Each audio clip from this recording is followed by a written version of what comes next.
Hello and welcome. So this is a lecture on the brain. So parts of the brain and issues studying the brain. I'm going to try and keep this to 10 minutes. So let's not waste time. Let's get there. So we're going to be looking at all these lesson objectives here. And we'll be using this information over the next couple of days, possibly even Friday, because parts of the brain are very, very important. They each do different things that contribute to our overall well-being. So, one way that we can study the brain is the old-fashioned way. We study animals. We can anesthetize them, remove the pain. We can purposely damage a specific part of the brain and then study the damage afterwards and see what changes in behavior or changes in thoughts occur afterwards. Now, generally this is considered ethical as long as it doesn't add any unnecessary pain or suffering. Also, we can electrically stimulate particular areas of the brain. So if we don't want to damage it, we can certainly stimulate it with electricity, and whatever that animal does, once the area is stimulated, we have an idea of what that part does. We can do what's also called deep lesioning. And so, in essence, you put a wire in a part of the brain and it destroys it pretty much permanently, anywhere at the tip of the wire. So it's very precise in providing damaging, but it's a very useful way to study. And again, as long as it doesn't involve any unnecessary, pain or suffering, it is considered ethical. Now we have the usual CT scans, so we can study humans with these. But the major players here are magnetic resonance imaging, and it plays off the idea that we have water in our body, and water has a slight positive charge, or positive or negative charge, and we use that to our advantage. We use a giant magnet to align all the charged particles in water to align to a particular shape. And what that allows us to do is see a detailed picture of the brain from all the aligned atoms. Pretty cool, right? Now, functional MRI, fMRI. Now, here is the MVP, the most important way that we study it. So, in essence, this one tells us what a part of the brain is doing it and when it's doing it. This is really great because we could just use a picture of the brain, but that doesn't really help us. We have a picture of the brain, and when, for example, we ask a person to do a math task in their brain in a fMRI scanner, once they do the math, we can see what part of the brain lights up at different times, creating almost like a movie. PET, don't worry about that. Now, EEG. Now, this is useful when studying sleep by looking at wave patterns. And we'll learn about this more when we study sleep in the consciousness chapter in chapter 4. And again, fMRI, MVP, this is one that's most commonly used, and it's one of the most useful computer tools that we can use to study the brain. So please remember the MRI, the fMRI, and the EEG. Two important ideas, or two things we've learned recently about the brain, is that it has neuroplasticity and it contains some stem cells. In essence, neuroplasticity means is that it's the brain is flexible, and so when a part of the brain gets damaged or what have you, the structure and function of the brain can change to work around that damage. In essence, if, for example, someone from work gets fired, loses their job, other people at work fill in for that person and just take on more responsibilities. Same thing with neuroplasticity and the brain. Stem cells really allow neuroplasticity to work by creating new cells from base cells. But I really want you to focus on neuroplasticity, and I have a video about neuroplasticity I think you'll enjoy in class. Medulla. Now this is in the brainstem, and it's important for breathing, swallowing, heart rate, really basic processes that keep us alive. The pons, very similarly, but it's associated with sleep, dreaming, Also, the coordination of both left and right sides of the body, and of course, arousal. And by arousal, we mean, excitement level, as well as other types of arousal, which I think you might know what I'm talking about. The reticular formation, this is also works with the pons and is associated in general with arousal, alertness, how awake you are, and also sleep. Now, the cerebellum is just above these three structures attached to the brainstem, and it's involved with coordinating involuntary movement, rapid movement, and fine motor movements. So, for example, athletes or dancers have very, very practiced and skilled cerebellums because they have great coordination and great movements. This is a general overall picture of general parts of the brain that are useful. If you see this in the book, if you see this here, please use this as a way of studying and remembering where things are. Now, the limbic system. This is a group of brain structures located under the cortex and involves learning, emotion, memory, and motivation. The thalamus in particular is really important for sending sensory information from, say, your fingers, your eyes, your tongue, your ears, and sending it to the correct places, the correct association areas in the brain for processing and interpreting sensory information. Also, the hypothalamus is involved, and it's really responsible for motivational behavior. And when we say motivational behavior, we're talking about sleep, hunger, thirst, and sex.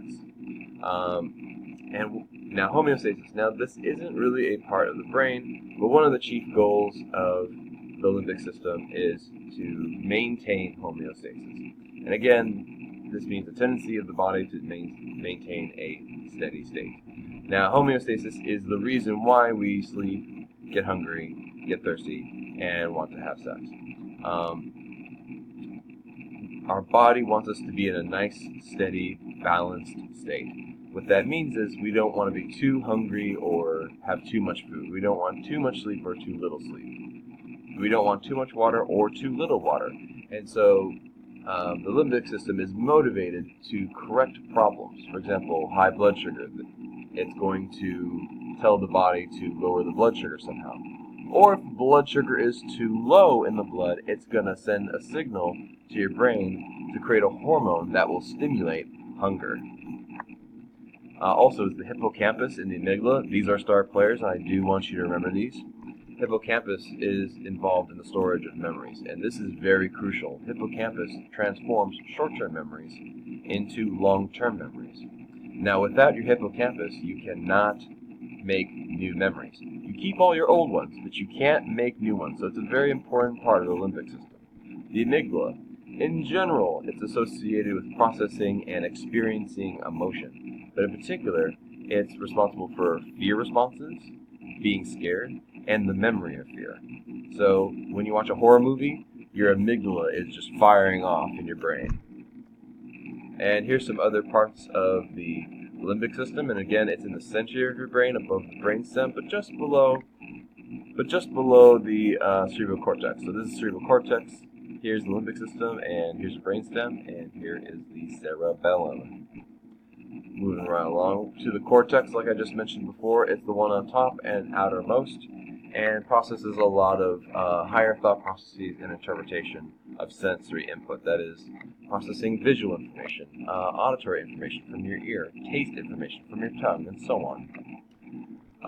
Now, it's divided into two cerebral hemispheres, the left brain and the right brain, and also the corpus callosum. Now, the corpus callosum is like a rubber band or a bridge that keeps the two hemispheres together and allows the two hemispheres, the left brain and the right brain, to communicate with each other.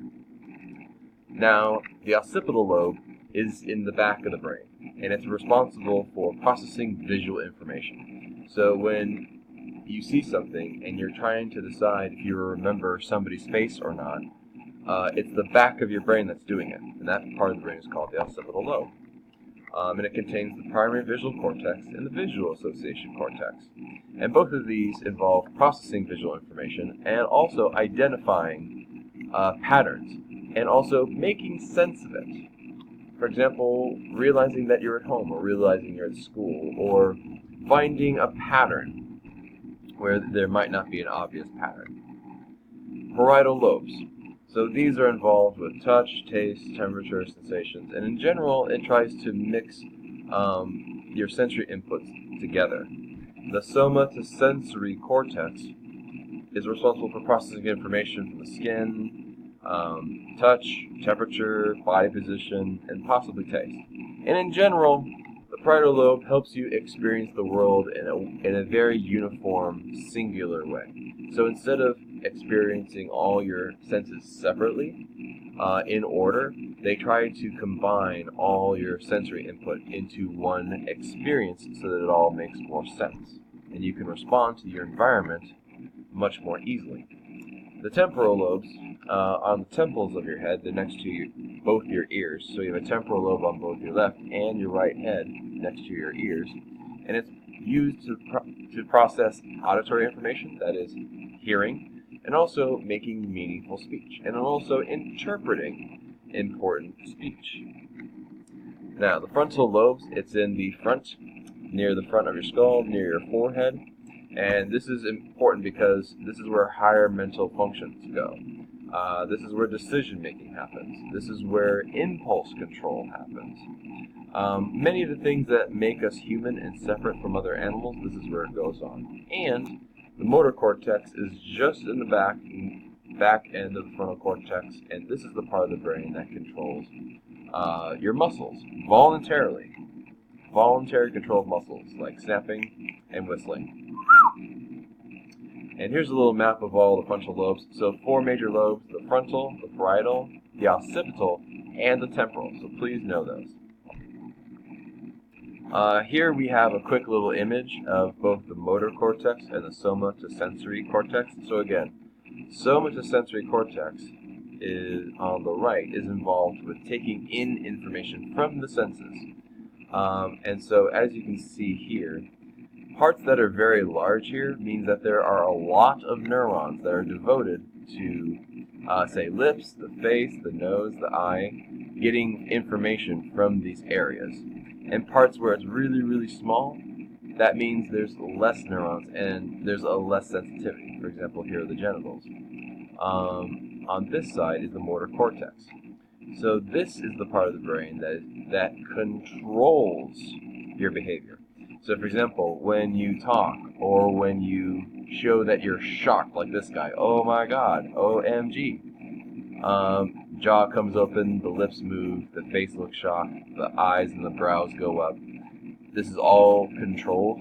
Your facial expressions are controlled by this part of the motor cortex, right here. That should be about an inch above your left and right ear. Now, association areas. We have a few association areas, and if you look back on some of the maps before, you can see them. And what they really do is they coordinate and interpret information from many different senses, from your 5 senses. And again, this is to help create a uniform, singular experience. So when you are experiencing the world, when you're looking around you, you're not experiencing the senses separately, you're experiencing them all at the same time. Now, Broca's aphasia. This is a condition where you're unable to speak fluently or you mispronounce words and you speak in a very haltingly broken fashion. Now, that means that when there's damage to the Broca's area, Broca's area, you see in the map before, Broca's area controls speaking language fluently, pronouncing words, and also speaking coherently and consistently. Also, Wernicke's aphasia. This is a condition that happens when there's damage to the Wernicke's area. So what this means is Wernicke's area controls understanding and producing meaningful language. People who have damage to this area can't understand you, and they can't produce speech, or one or the other. Now, split brain research, people have cut the corpus callosum that I mentioned earlier to see what the left part of the brain does and what the right part of the brain does. And what we found is that the left brain controls these parts and the right hemisphere controls those parts. Now, this is a complete myth, by the way. This is not actually true. The brain is much more flexible than we know. Thank you very much for listening, guys, and I'll catch you in class.